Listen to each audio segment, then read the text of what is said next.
inflación, no solamente del último mes, sino también lo anual acumulado y cómo viene por delante. Aquí en estas plaquitas, primero la moneda norteamericana. Aquí tenemos el dólar solidario, 179,44, mientras que el blue cotizó a 209,50. Les hablábamos de la inflación, los datos del INDEC. Noviembre 2021, 3,8% la inflación y el total de 2021, 50,9%. Y la preocupación, María. ¿Vamos a superar nuevamente el 50% este año? Hay proyecciones privadas por ahora que hablan de un 55-56% de inflación. Mucho más de lo que el gobierno presupuesta para este año. La verdad que no se cumplen las métricas en los últimos años en la Argentina. Lo que comentábamos hoy, ¿qué pasó con las medidas que tomó el gobierno? ¿Funcionaron o no? Vamos a preguntarle todo esto a Fausto Espotorno, que es economista, en un segundo nada más, apenas se pueda conectar. Fausto, ¿estás por ahí? Hola. ¿Qué tal? ¿Cómo le va? Muy bien, gracias Fausto por estar ahí. Bueno, estábamos hablando de qué pasó con las medidas que decidió tomar el gobierno debido a la alta inflación. ¿Esto funcionó? No, evidentemente. No, evidentemente no. De hecho, en las mediciones que tomamos nosotros, que tomamos inflación semanal, lo que vimos es que todo el impacto de las medidas para controlar los precios y para mantenerlos en línea con congelamientos, etcétera, duró una semana nada más. Duró lo que duró la cuarta semana de octubre.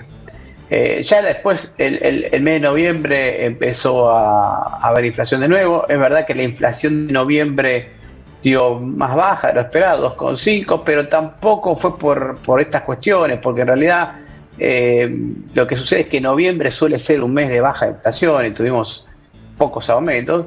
Pero diciembre ya empieza a ser un mes otra vez con mayores presiones inflacionarias históricamente en Argentina. Entonces, siempre noviembre es un mes de baja inflación y diciembre es un mes de alta inflación. Fausto, buenas tardes. Y ahora estamos en esta inflación en 3,8. Sí, ¿qué tal? Buenas tardes. Recién hablamos de las proyecciones para este año. 55%, sí. ¿Es cierto? ¿Ustedes también manejan esos números?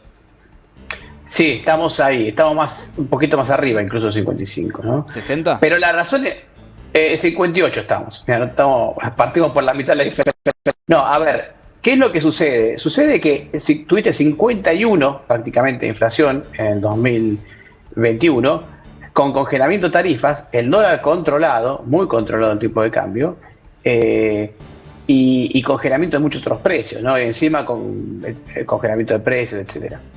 Ahora, vos tenés en cuenta que en el 2022 va a haber un acomodamiento de las tarifas de servicios públicos y también hay que corregir el dólar.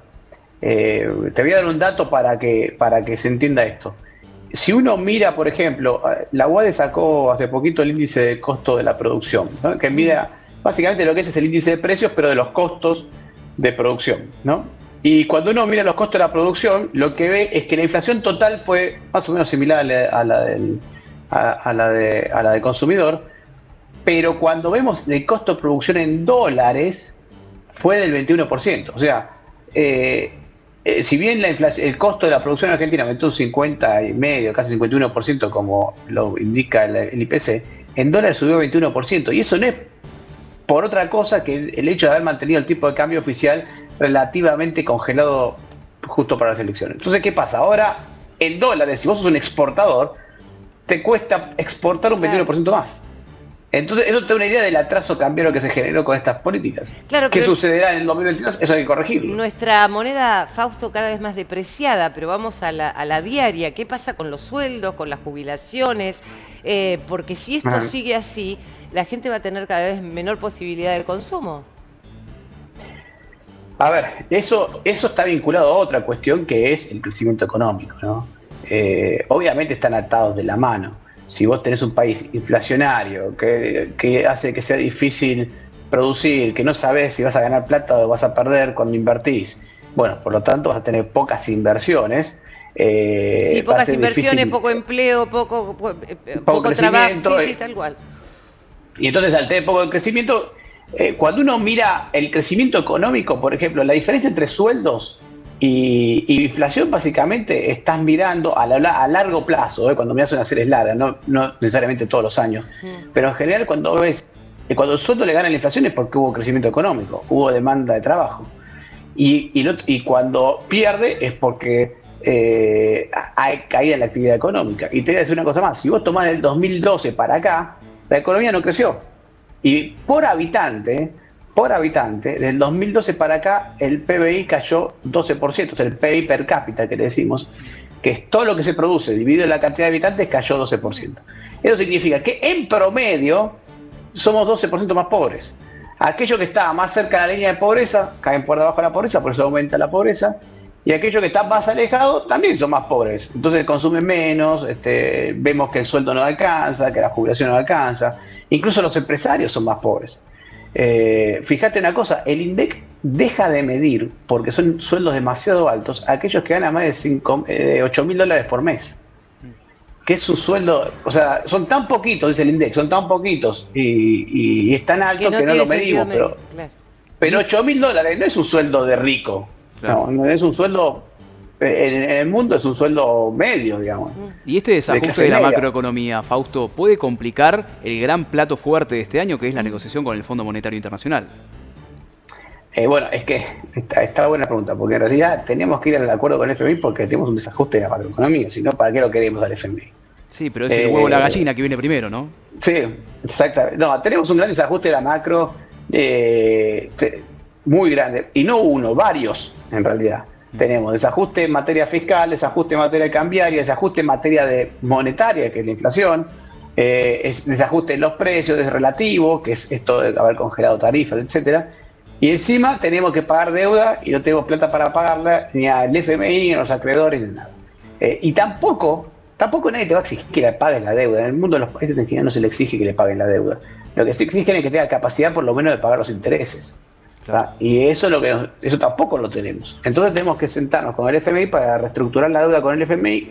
Y el FMI acá me dice, perfecto, no tenemos problemas, pero presentamos un programa económico de tal manera que yo me garantice que me la vas a poder pagar en el futuro.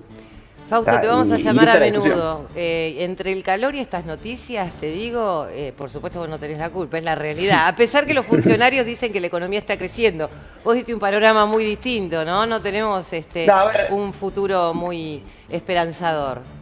Hay que aclarar una cosa. Una cosa es un rebote y recuperación y otra cosa es crecimiento. Claro. La diferencia es como entre saltar y volar. Recuperamos el 10% que habíamos perdido en 2020.